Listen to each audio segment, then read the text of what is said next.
G'usl qilishni o'rganamiz. G'usl har bir balog'atga yetgan kishiga farz amal hisoblanadi. Hozirgi kunda ko'pchilik balog'atga yetganlar, hatto uylanganlar ham g'usl qilishni bilmasligi achinarli holat. G'uslni farzlarini bilmasdan inson qancha cho'milmasin baribir poklanmaydi. Er-xotin yaqinligidan keyin, tushda ehtilom bo'lgandan keyin va ayollar oy kunidan keyin g'usl qilishi vojib, ya'ni lozim bo'ladi. G'uslning 3 ta farzi bor. Birinchisi og'izni yuvmoq, ikkinchisi burunni chayqamoq, uchinchisi badanning hamma joyiga suv yetkazmoq. Keling g'uslni farz va sunnatlari bilan mukammal o'rganib chiqamiz. G'usl qilishni niyat qilgan odam avvalo a'udhu billahi minash shaytonir rojim, bismillahir rohmanir rohim deb poklanishni niyat qiladi. Keyin 2 qo'lini yuvadi. Keyin avratlarini yuvadi. Badanida najosat bo'lsa yuvib tashlaydi.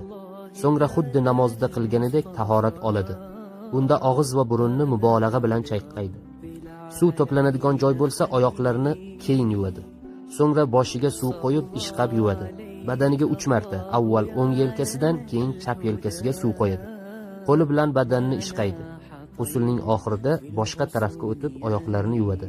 Agar suv to'planmaydigan joy bo'lsa, o'sha joyda yuvsa ham bo'laveradi.